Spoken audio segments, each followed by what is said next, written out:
Shalom, jemaat yang dikasihi Tuhan. Selamat datang di ibadah online GBI Petukangan House of Hope pada minggu ini. Untuk info persembahan, baik itu persembahan perpuluhan, umum, ucapan syukur, dan juga diakonia, bisa ditransfer ke rekening BCA seperti yang tertera pada layar berikut ini.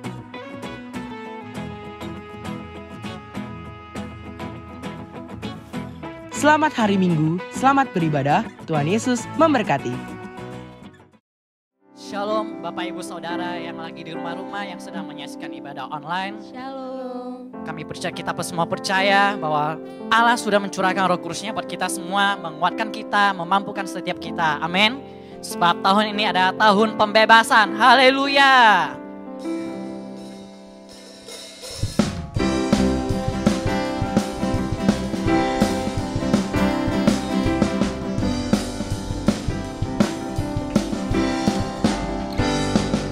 Saudara, dengarlah sangkakala membawa pembebasan bagi semua orang. Tidakkah kau tahu inilah tahun Yobel? Angkat tanganmu, bebaskan tawanan. Ini tahun pembebasan, ini tahun pembebasan, semua tawanan dilepaskan. Yang lumpuh dan yang buta, lompat dan bersoraklah, sebab ini tahun pembebasan.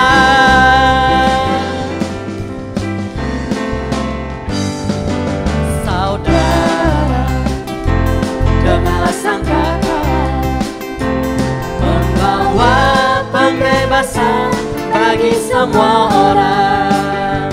Tidakkah kau tahu inilah tahun Yobel? Angkat tanganmu, bebaskan tawanan. Ini tahun pembebasan, ini tahun pembebasan, semua tawanan dilepaskan. Yang lumpuh dan yang buta, lompat dan bersoraklah, sebab ini tahun pembebasan. Ini tahun pembebasan, ini tahun pembebasan, semua tawanan dilepaskan. Yang lumpuh dan yang buta, lompat dan bersoraklah, sebab ini tahun pembebasan. Ku bebas, bebas, bebas karena pengampunannya. Ku bebas, bebas, bebas karena kuasanya. Ku telah bebas, bebas, Dia tinggal di dalamku. Oleh kuasa darahnya aku bebas. Ku bebas, bebas, bebas karena pengampunannya. Ku bebas, bebas, bebas karena kuasanya.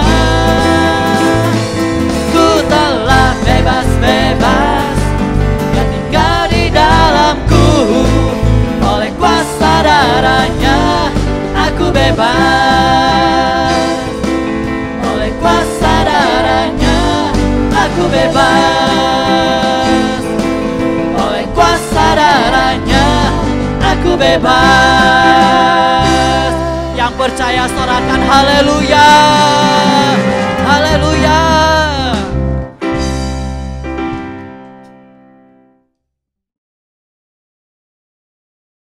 Selamat hari Minggu.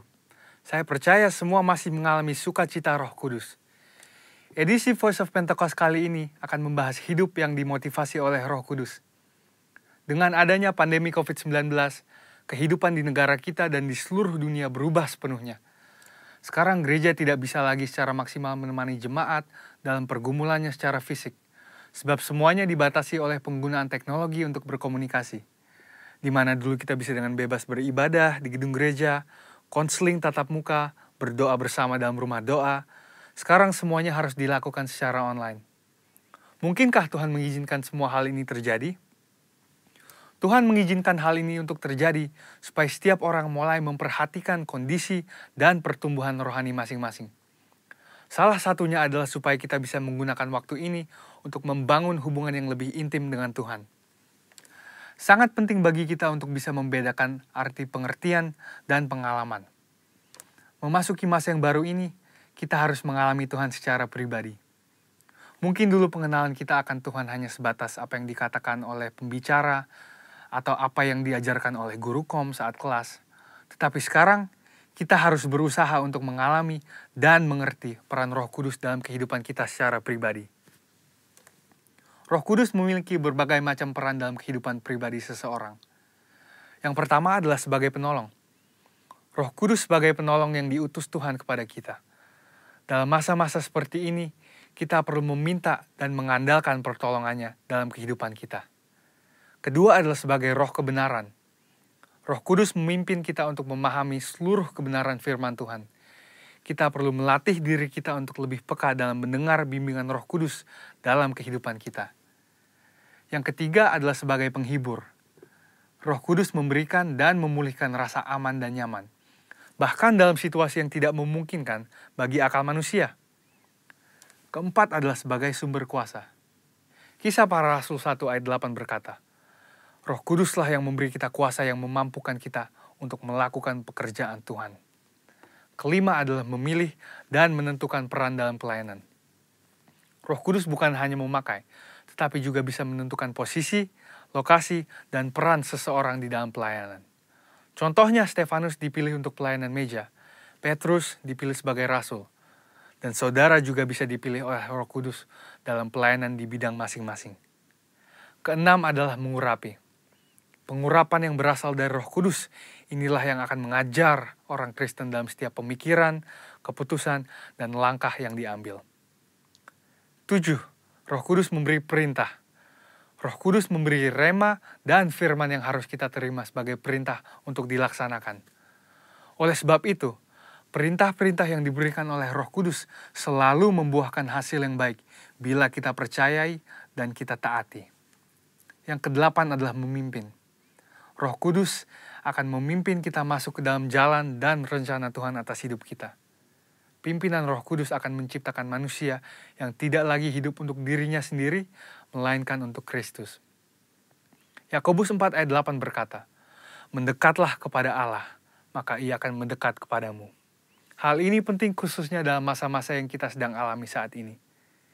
Inisiatif Tuhan untuk mendekati manusia tidak lagi perlu diragukan.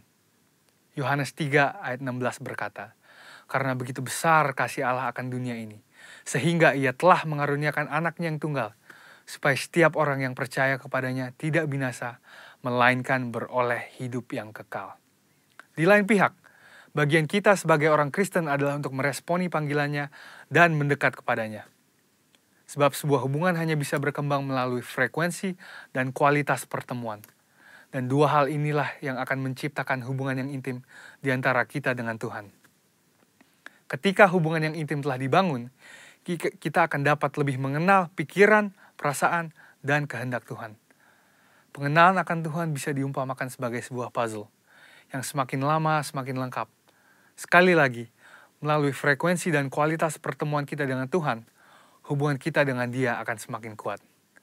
Orang Kristen khususnya Pentakosta perlu pengalaman rohani dengan Roh Kudus untuk membangun pengenalan akan Tuhan. Pengenalan akan Tuhan tidak akan ada pernah habisnya. Dan itulah sebabnya usaha mengenalnya lewat pergaulan dengan Roh Kudus menjadi keterikatan permanen hingga hari Tuhan itu tiba. Khususnya dalam masa-masa ini, mari kita mengejar Tuhan lebih lagi dan membangun hubungan yang lebih intim dengannya.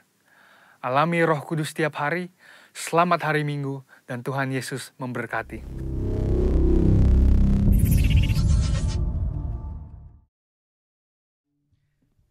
Bapa, kami bersyukur, terima kasih karena kami punya Allah yang setia dalam hidup kami. Engkau yang tidak pernah sekalipun meninggalkan kami Bapa. Sungguh kami bangga punya Allah yang seperti Engkau. Haleluya Yesus.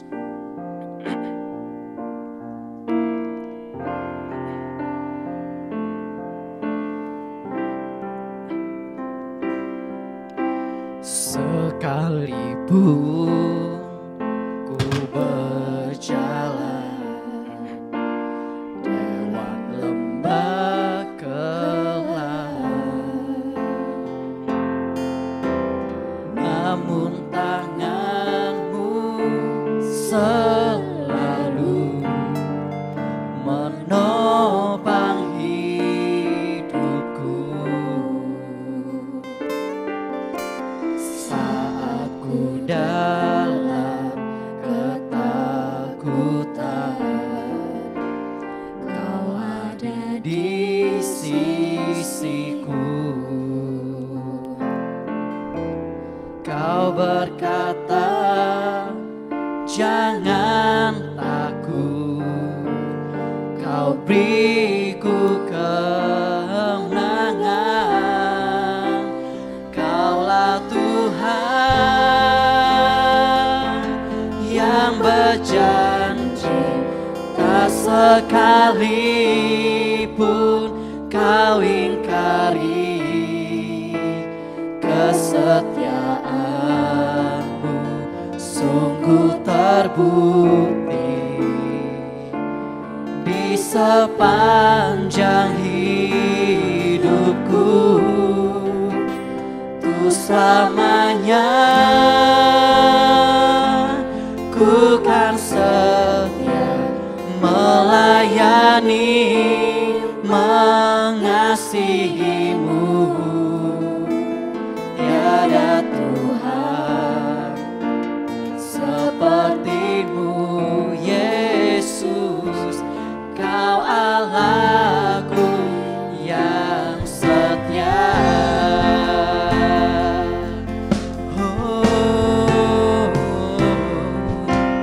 Sekalipun ku berjalan dalam lembah kelam,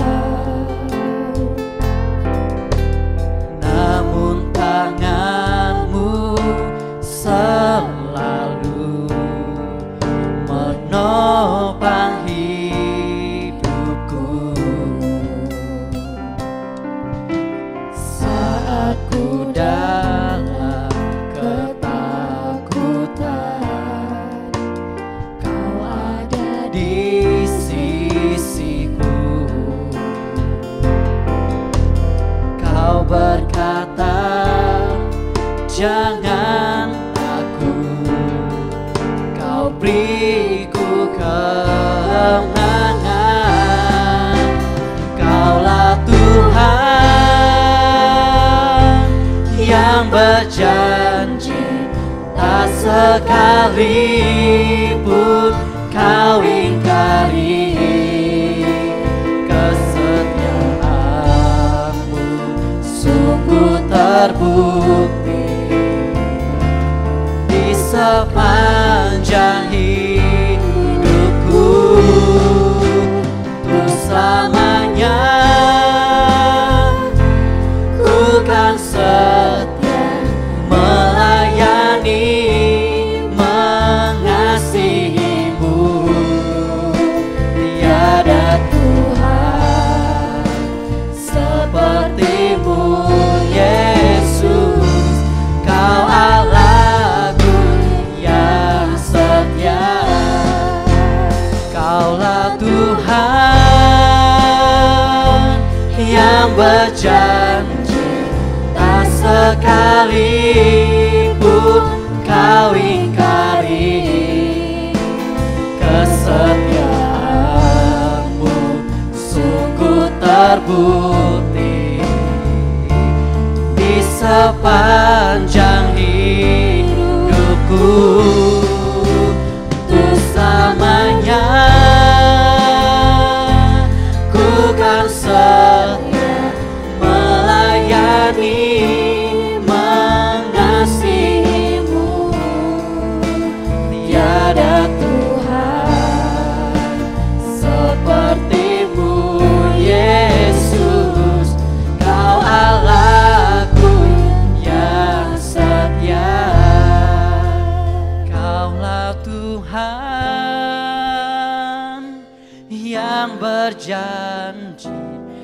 tak sekalipun kau ingkari.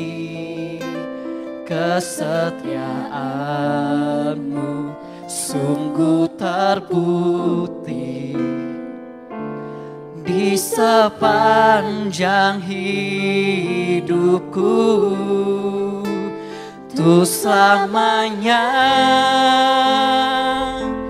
ku kan setia melayani, mengasihimu. Tiada Tuhan sepertimu, Yesus. Kau Allahku yang setia. Oh, oh, Kaulah Tuhan yang berjanji, tak sekalipun kau ingkari. Kesetiaanmu sungguh terbukti di sepanjang hidupku. Tuh selamanya ku kan setia melayani, mengasihimu. Tiada Tuhan sepertimu, Yesus. Kau Allahku yang setia. Tiada Tuhan sepertimu, Yesus. Kau Allahku yang setia. Tiada Tuhan sepertimu, Yesus. Kau Allahku yang setia.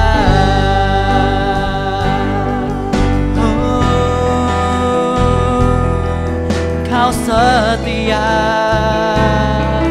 Kau setia. Haleluya.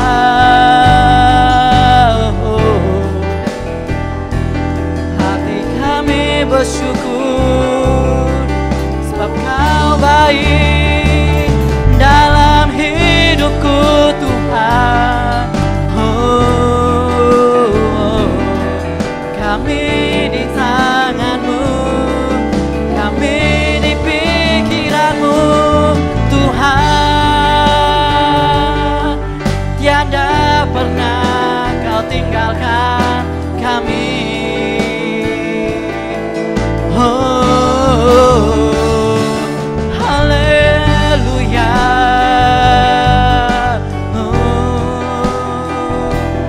Syakaralabo yaralaba hinaba yaralabase.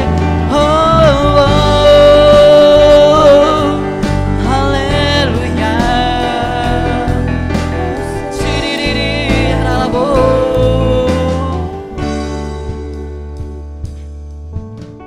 Ku di tangan-Mu, ku di hati-Mu, di pikiran-Mu, di rencana-Mu. Tak pernah ku sendiri. Ku di tangan-Mu, ku di hati-Mu,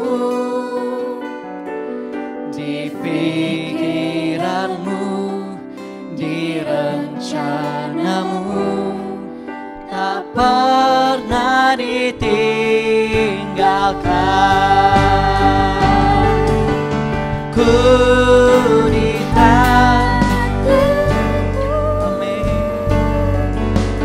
ku di hati-Mu, di pikiran-Mu, di rencana-Mu. sendiri di pikiranmu, ku di tanganmu, ku di hatimu,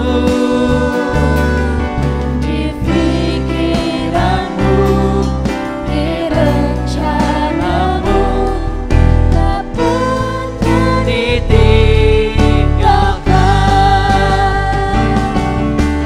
Ku di tangan, di pikiranmu, ku di hatimu, di pikiranmu, di rencanamu, tak pernah ku sendiri. Ku di tanganmu, ku di tanganmu, di hatimu, ku di hatimu, di pikiranmu, di rencanamu, tak pernah ditinggalkan. Di pikiranmu Tuhan, di pikiranmu, di rencanamu, tak pernah ditinggalkan. Di pikiranmu, di pikiranmu, di rencanamu, tak pernah ditinggalkan.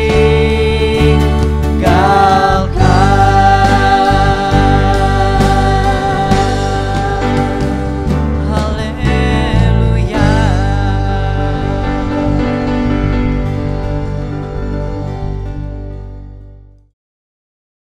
Salam. Salam. Terima kasih kita ucapkan kepada Tuhan. Karena pada hari ini kita masih diberikan kesempatan untuk beribadah secara online. Untuk itu saudara-saudara, marilah kita memakai kesempatan yang berbahagia ini dalam rangka untuk merenungkan firman Tuhan yang akan menjadi pegangan kita hari lepas hari. Untuk itu saudara-saudara, sebelum kita membaca firman Tuhan dan merenungkannya, marilah kita bersatu di dalam doa. Bapa Surgawi, Bapa yang kami sembah dalam Yesus Kristus penebus kami. Kami sangat bersyukur kepadamu ya Tuhan. Karena pada hari ini Engkau masih berikan kesempatan kepada kami untuk beribadah, bertemu dengan Engkau di dalam roh dan kebenaran. Bahkan kami boleh merenungkan firman-Mu yang akan Engkau sampaikan kepada kami pribadi, lepas pribadi. Terima kasih ya Bapa, urapi firman-Mu, urapi jemaat-Mu, dan urapi kami semua ya Tuhan. Agar apa yang kami lakukan boleh berkenan dan memuliakan nama Bapa. Terima kasih ya Tuhan, di dalam nama Yesus Kristus kami datang berdoa dan mengucap syukur kehadirat-Mu. Amin. Saudara-saudara yang dikasihi Tuhan kita Yesus Kristus, yang menjadi renungan kita pada hari ini, saya akan mengambil dari 1 Korintus pasal yang ke-9 ayat 24 sampai dengan 27. Demikianlah firman Tuhan. Tidak tahukah kamu bahwa dalam gelanggang pertandingan semua peserta turut berlari, tetapi bahwa hanya satu orang saja yang mendapat hadiah? Karena itu larilah begitu rupa sehingga kamu memperolehnya. Tiap-tiap tiap-tiap orang yang turut mengambil bagian dalam pertandingan menguasai dirinya dalam segala hal. Mereka berbuat demikian untuk memperoleh suatu mahkota yang fana. Tetapi kita untuk memperoleh suatu mahkota yang abadi. Sebab itu aku tidak berlari tanpa tujuan. Dan aku bukan petinju yang sembarangan. Tetapi aku bukan petinju yang sembarangan saja memukul. Tetapi aku melatih tubuhku dan menguasainya seluruhnya. Supaya sesudah memberitakan Injil kepada orang lain, jangan aku sendiri ditolak. Dari firman Tuhan yang barusan kita baca, saudara-saudara, saya akan mengambil tema untuk menjadi renungan kita, yaitu meraih mahkota abadi. Meraih mahkota abadi. Kita tahu, saudara-saudara, bahwa seluruh makhluk yang ada di dunia ini, bahkan seluruh manusia yang ada di dunia ini, percaya kepada Tuhan atau tidak percaya kepada Tuhan, suatu saat pasti akan kembali kepada Tuhan. Termasuk kita juga, saudara-saudara, pada saatnya yang indah nanti. Semua kita pasti kembali ke rumah Bapa. Namun menurut firman Tuhan yang barusan kita baca, saudara-saudara, semua orang percaya yang kembali nanti kepada Bapa, dia sudah mendapat sesuatu hadiah yang sangat luar biasa. Yaitu mahkota yang sediakan Tuhan buat kita. Di dalam Alkitab, saudara-saudara, ada 5 mahkota yang disediakan Tuhan buat orang yang percaya. Apabila orang yang percaya itu nanti kembali ke rumah Bapa, bertemu dan bersatu dengan Bapa di surga. Salah satu mahkota yang berarti sekali buat manusia, yang sangat indah sebagai harta pusaka kita, yaitu mahkota abadi. Mahkota abadi seperti yang dikatakan di dalam firman Tuhan tersebut, sudah disediakan bagi orang-orang yang percaya, termasuk bagi kita pribadi lepas pribadi. Nah, saudara-saudara, pada hari ini dalam ibadah online, kita akan merenungkan. Kita akan bersama-sama merenungkan, saudara, bagaimana atau untuk meraih mahkota abadi yang disediakan oleh Allah itu. Karena kita tahu mahkota itu bukan diberikan kepada kita dengan cuma-cuma selama kita hidup di tengah-tengah dunia ini.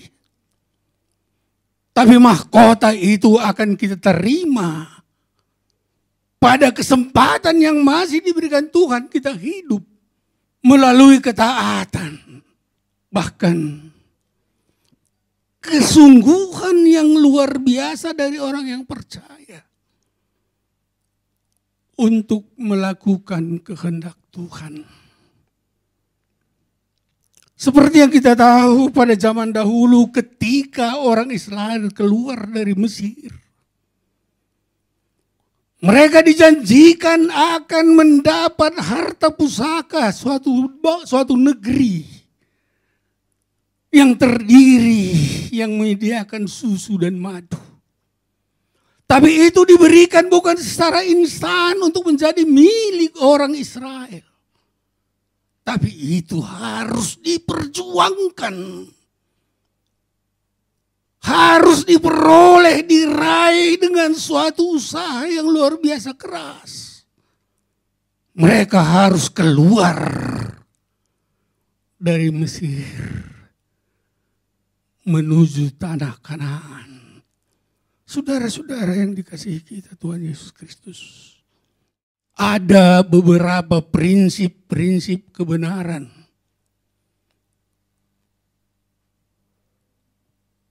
yang harus dimengerti oleh kita, yang harus dimengerti oleh orang percaya. Bagaimana caranya untuk meraih, mendapatkan, menemukan harta yang terbesar itu, saudara-saudara. Ada prinsip-prinsip kebenaran yang disampaikan melalui renungan kita pada hari ini. Yang pertama, saudara-saudara, orang percaya digambarkan sebagai dalam sebuah pertandingan. Ini menggambarkan bahwa setiap orang percaya ada dalam sebuah pertandingan. Kita adalah atlet-atlet. Kita adalah olahragawan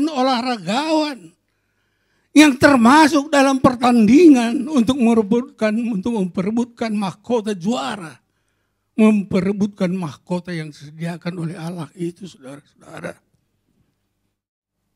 Sebagai olahragawan atau sebagai atlet, ada syarat-syarat, peraturan-peraturan, tata tertib yang diberikan oleh panitia, yang harus diikuti oleh setiap olahragawan atau atlet, agar boleh ikut berjuang untuk mempertaruhkan segala kemampuannya untuk meraih medali mahkota.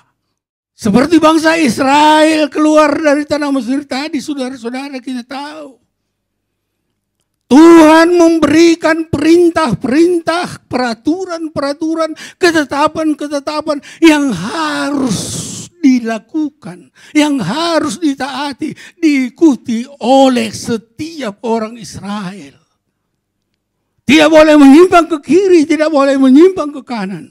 Tapi mereka harus tetap memegang peraturan-peraturan yang disediakan oleh Tuhan. Demikian juga saudara-saudara sebagai orang Kristen, sebagai olahragawan Kristiani yang luar biasa, saudara-saudara. Kita diwajibkan mengikuti seluruh peraturan-peraturan. Kita diharuskan mentaati segala syarat-syarat yang diberikan untuk diikuti. Dan kita tidak boleh menyimpang ke kiri dan ke kanan. Agar susu dan madu itu atau medali itu atau mahkota abadi itu akan kita terima, saudara-saudara. Saudara-saudara yang dikasihi Tuhan kita Yesus Kristus. Mahkota abadi yang tersedia bagi kita, yang akan kita raih, yang untuk kita perjuangkan itu, saudara-saudara. Itu kita akan terima sebagai upah. Sebagai upah yang diberikan oleh Tuhan atas kemenangan yang kita peroleh di dalam kehidupan kita sehari-hari, di dalam mempertaruhkan segala apa yang diperintahkan Tuhan kepada kita. Itu adalah upah kemenangan bagi kita, saudara-saudara. Saudara-saudara yang kekasih, di dalam 1 Korintus 9 ayat 24 dikatakan, seorang yang tidak takut menghadapi pertandingan karena kesiapan dan kesungguhan dan juga keahlian, inilah yang menjadi kunci nikmatnya dan indahnya sebuah pertandingan. Ini adalah kunci bagi kita untuk meraih mahkota itu, saudara-saudara. kita harus taat dan setia. Kita tidak boleh takut menghadapi pertandingan di tengah-tengah dunia ini. Sebagaimana situasi dan kondisi yang kita alami saat ini, saudara-saudara. Di tengah masa pandemi, kita mengalami banyak tantangan-tantangan. Kita sebagai ada di dalam suatu pertandingan-pertandingan, karena kita tahu, saudara-saudara, banyak orang yang tidak mampu mengikuti protokol-protokol kesehatan yang diberikan oleh pemerintah. Sehingga banyak yang gugur sebelum waktunya karena terpapar oleh virus corona yang ada di Indonesia. Tapi bagi orang-orang yang patuh dan taat, kita tahu sendiri saudara-saudara, seperti kita semuanya, saya percaya saudara-saudara, kita taat dan patuh kepada kebijakan-kebijakan pemerintah. Setia di dalam menjalankan protokol-protokol kesehatan yang diberikan sehingga kita aman karena kita tetap di rumah. Dan kita tetap tidak mau melanggar aturan-aturan protokol yang dibuat pemerintah, saudara-saudara. Terima kasih saudara-saudara, saya percaya semua kita penuh dengan sukacita. Sebagai orang percaya menerima protokol-protokol kesehatan. Ini adalah gambaran ketaatan dan kesetiaan kita juga. Di mana di dalam situasi dan kondisi yang mengalami krisis-krisis di tengah-tengah dunia ini. Untuk seterusnya kita lihat di dalam ayat 25.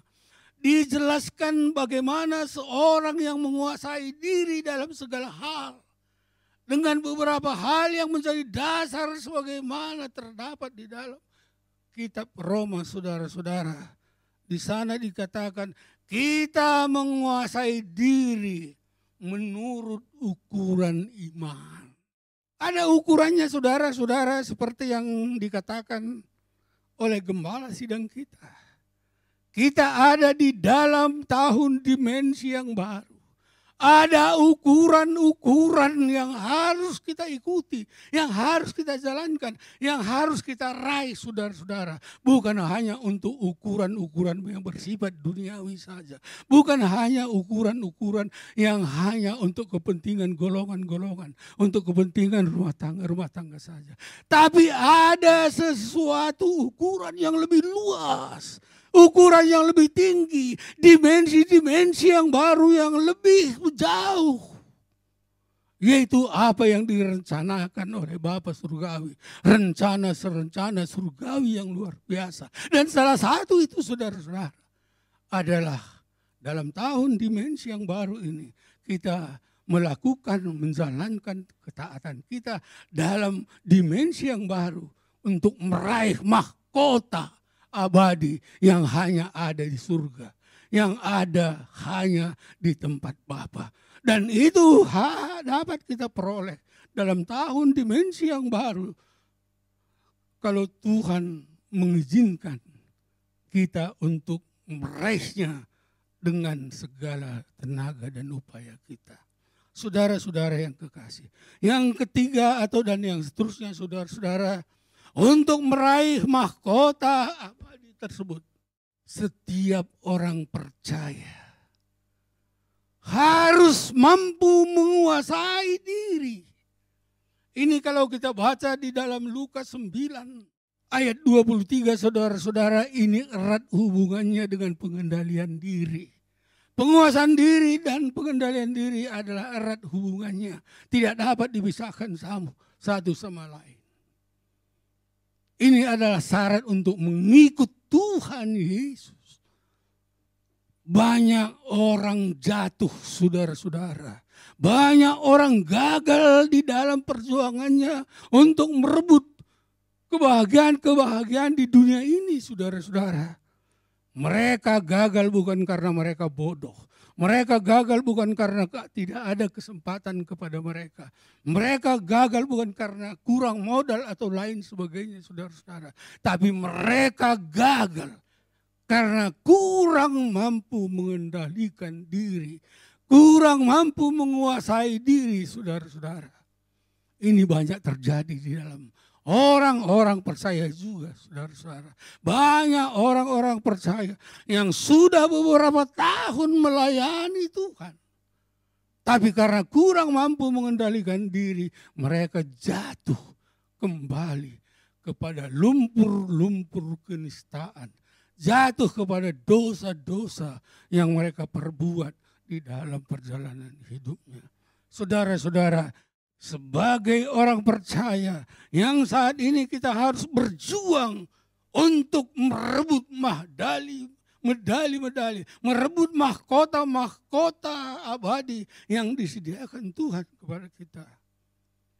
Marilah pegang firman Tuhan dengan setia. Taatilah janji-janji Tuhan, ketetapan Tuhan yang Tuhan berikan kepada kita. Agar kita tetap kuat dan mampu mengendalikan diri kita dari rayuan-rayuan duniawi. Dari godaan-godaan iblis di tengah-tengah kehidupan kita. Pada saat-saat ini apa? Banyak godaan-godaan iblis yang boleh memberikan intimidasi kepada kita di saat kita ada dalam masa pandemi ini. Tapi kalau kita mampu mengendalikan diri, kalau kita mampu menguasai diri, tidak menyimpang ke kanan dan ke kiri, tapi tetap berjalan dalam peraturan Tuhan, taat kepada ketetapan-ketetapan Tuhan. Saya percaya saudara-saudara, semuanya kita akan tetap berhasil meraih mahkota kehidupan, mahkota abadi yang akan diberikan dan akan kita miliki sebagai harta pusaka, harta yang terindah, yang melebihi segala sesuatu yang ada di dunia ini, saudara-saudara. Seterusnya, saudara-saudara, untuk meraih medali, untuk mendapatkan mahkota abadi seperti dalam pertandingan keolahragaan tersebut, saudara-saudara, kita harus memiliki tujuan yang jelas. Tujuan yang jelas, saudara-saudara. Kita harus memiliki destinasi. Apa tujuan kita hidup di tengah-tengah dunia ini? Ini juga perlu menjadi renungan bagi kita. Banyak orang yang tidak tahu.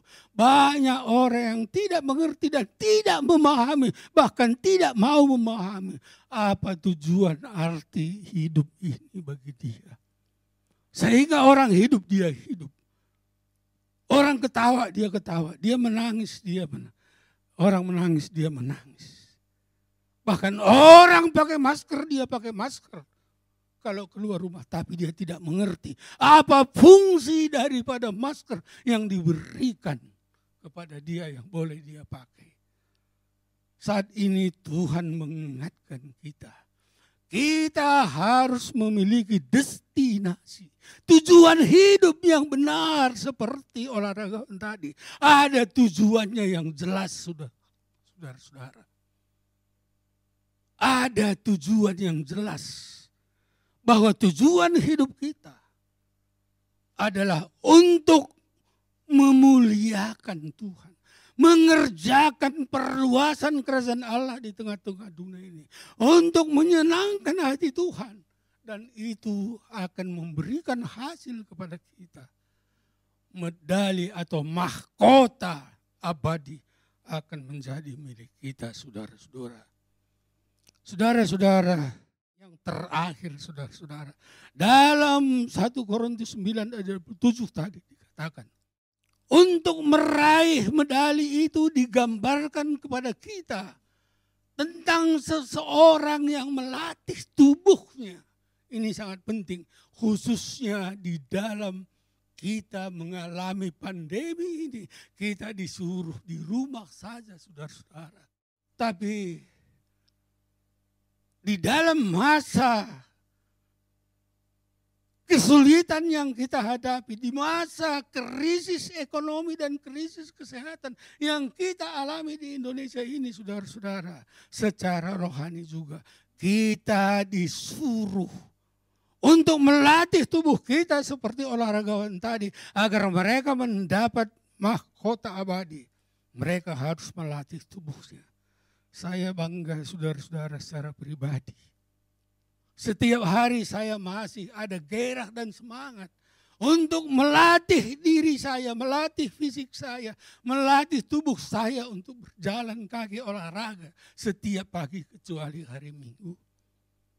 Bahkan di dalam situasi pandemi ini saya berbahagia, saya sangat bersyukur bukan hanya melatih tubuh saya, daging saya, fisik saya, tetapi secara rohani juga saya melatih. Karena membaca firman Tuhan, merenungkannya, apa remanya, apa pesan khusus dari Tuhan yang harus saya lakukan. Agar saya bukan hanya menjadi pembaca pelaku, tetapi menjadi pelaku-pelaku firman. Ini suatu kesempatan yang berbahagia kepada kita saudara-saudara. Karena kita tahu di balik masa kesulitan menghadapi pandemi 19 ini, di balik itu ada rencana Tuhan yang indah kepada kita. Saya bangga saudara-saudara. Hari-hari ini dalam situasi kondisi yang demikian, semakin banyak saya bisa membaca firman Tuhan, merenungkannya. Bahkan belajar tentang firman Tuhan melalui buku-buku teologi yang saya peroleh. Saudara-saudara yang kekasih di dalam Tuhan kita Yesus Kristus, marilah agar kita boleh meraih mahkota abadi yang disediakan Tuhan itu. Latihlah tubuh, jiwa, dan roh kita lebih lagi di dalam situasi dan kondisi yang menyulitkan ini saudara-saudara. Kesempatan ini diberikan Tuhan kepada kita menjadi kesempatan emas yang dapat kita pergunakan menjadi mahkota-mahkota abadi yang diberikan Tuhan kepada kita.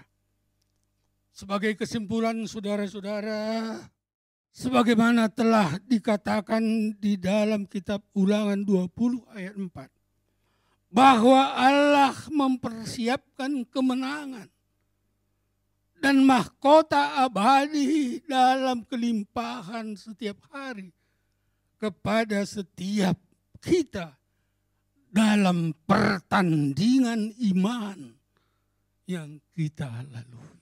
Kitab Ulangan ini membuktikan, memastikan kepada kita bahwa Allah sudah menyediakan, bahwa Allah sudah pasti akan menghadiahkan kepada orang-orang yang setia, orang-orang yang takut kepada Tuhan, orang-orang yang taat melakukan firman Tuhan sampai dia akan dipanggil kembali. Mahkota abadi sudah tersedia bagi dia. Dan kita tahu saudara-saudara, itu bukan hanya nanti kita terima, tapi saat ini pun bayangan mahkota-mahkota abadi itu akan diberikan kepada kita di dalam hidup kita atas perbuatan-perbuatan ketaatan kita di dalam kehidupan kita. Di dalam 1 Tesalonika 5 ayat 23 dikatakan, peliharalah tubuhmu, jiwamu, dan imanmu. Tubuh, daging, dan rohmu.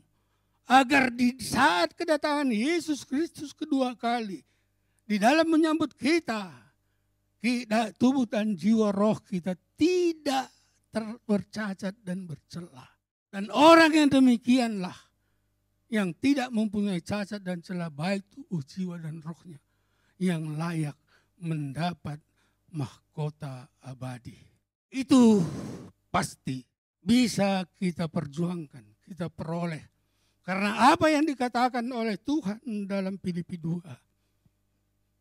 Kerjakanlah keselamatanmu pada kesempatan yang masih diberikan Tuhan kepadamu. Seperti yang saya katakan tadi, semua kita pasti akan menghadap Bapa di surga. Dan kesempatan inilah marilah kita kerjakan keselamatan kita. Salah satu yaitu berusaha meraih mahkota abadi seperti apa yang sudah kita renungkan tadi.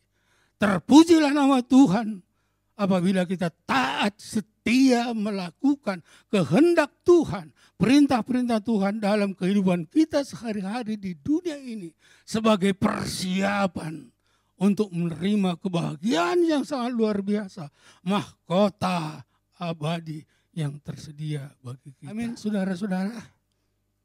Mari kita bersatu di dalam doa. Terima kasih Bapa di surga atas firman-Mu yang sudah kami dengarkan dari isi hati-Mu ya Bapa. Kami percaya Tuhan apa yang sudah Engkau sediakan mahkota abadi bagi setiap orang percaya bagi kami. Itu akan kami raih ya Tuhan. Melalui ketaatan kami, melalui kesungguhan kami untuk mendekatkan diri kepadamu agar kami tetap dapat melakukan yang terbaik buat Tuhan. Dan itu menjadi persiapan bagi kami ya Bapa. Agar kami ini benar-benar boleh menerima mahkota abadi yang Engkau sediakan. Terima kasih ya Tuhan, terima kasih. Ajarlah kami agar sebagai olahragawan rohani kami dapat benar-benar memiliki kemampuan untuk memenuhi syarat-syarat peraturan-peraturan yang Tuhan berikan kepada kami. Juga kami mampu karena Roh Kudus pada saat ini memberikan penguasaan diri kepada kami ya Tuhan. Agar kami tetap tidak menyimpang ke kiri dan ke kanan. Tetapi kami tetap berjalan di dalam peraturan yang Tuhan berikan. Terima kasih Bapa bagi kami renungan firman-Mu ini memberikan bimbingan sebagai tujuan hidup yang jelas bagi kami. Kami mendapat bimbingan agar kami mempunyai tujuan hidup yang jelas, yaitu kelak menuju kehidupan bersama Bapa di surga. Terima kasih ya Bapa, terima kasih ajar kami untuk melatih hidup kami baik secara rohani, baik secara imani, maupun baik secara jasmani. Agar kami tetap sehat, fit di dalam tubuh, jiwa dan roh kami tidak bercacat celah. Dan kami akan berlayak untuk masuk ke dalam kerajaan Allah, khususnya menerima mahkota abadi yang Kau sediakan. Terima kasih Bapa, kami juga berdoa untuk bangsa dan negara kami yang pada saat ini masih mengalami krisis kesehatan, krisis ekonomi yang berat, yang terjadi, yang dialami oleh seluruh lapisan masyarakat kami ya Bapa. Tolonglah masyarakat kami. Lepaskanlah kami, baik masyarakat kami, baik bangsa dan negara kami, terlepas daripada krisis kesehatan, terlepas dari krisis ekonomi yang sangat memberatkan kehidupan kami. Terima kasih ya Tuhan, kami percaya krisis ini sifatnya adalah sementara. Dan pada waktu yang indah nanti, Tuhan pasti memberikan pemulihan, kesejahteraan kembali kepada bangsa dan negara kami Indonesia. Terima kasih juga ya Bapak. Berkatilah seluruh pemimpin-pemimpin rohani kami, kepala-kepala gereja kami, agar mereka tetap taat dan fokus untuk penggembalaan bagi kemenangan jiwa-jiwa yang akan kami serahkan kepada Tuhan. Terima kasih Bapak, terima kasih. Gereja kami serahkan dalam tangan-Mu. Dan kami mengucap syukur juga kepadamu ya Bapa. Engkau sudah memberikan kesempatan kepada gereja kami. Bahkan khususnya gereja kami di Petukangan. Untuk melakukan ibadah secara online. Berkatilah seluruh anak-anak-Mu yang bekerja untuk melaksanakan ibadah online ini secara sukses dan berhasil. Biarlah ibadah online ini berjalan dengan baik dan diberkati, diurapi oleh Tuhan. Bapa Surgawi, kami juga mendoakan seluruh jemaat-Mu, umat-Mu yang ada di jemaat Petukangan, dari gembala cabang kami, kepada semua pengerja-pengerja. Demikian juga seluruh kaum bapa, seluruh kaum ibu, seluruh youth, anak-anak sekolah minggu, remaja, semuanya kami serahkan dalam tangan-Mu. Khusus ya Tuhan, yang sakit Engkau sembuhkan, yang lemah Engkau kuatkan, yang tertawan Engkau lepaskan.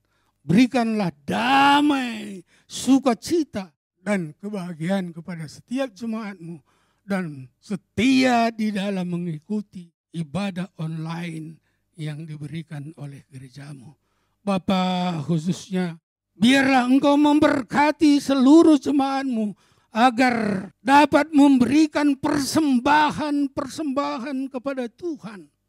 Walaupun ibadah yang kami lakukan secara online, tapi seturut dengan aturan, seturut dengan perintah-perintah, kebijakan yang dibuat oleh gereja-Mu, ada tempatnya di mana dan bagaimana kami dapat memberikan persembahan yang khusus, persembahan yang benar kepada Tuhan melalui kemampuan yang ada Engkau berikan kepada kami. Terima kasih ya Bapa, biarlah seluruh persembahan hidup kami yang kami serahkan kepada Tuhan berkenan di mata Tuhan. Terima kasih ya Bapa, terima kasih. Tiba saatnya kami akan menutup pertemuan ini dengan berkat dari Tuhan. Mari angkat tangan kita saudara-saudara. Kita akan menerima berkat dari Tuhan. Anugerah dari Allah Bapa, kasih sayang daripada Tuhan Yesus Kristus, serta persekutuan yang indah, yang manis bersama Roh Kudus, kiranya menyertai kami, mulai dari saat ini sampai Maranatha, Yesus datang menyambut kita di awan-awan permai. Bahkan kita akan hidup bersama Dia dari saat ini sampai kekal selama-lamanya. Amin.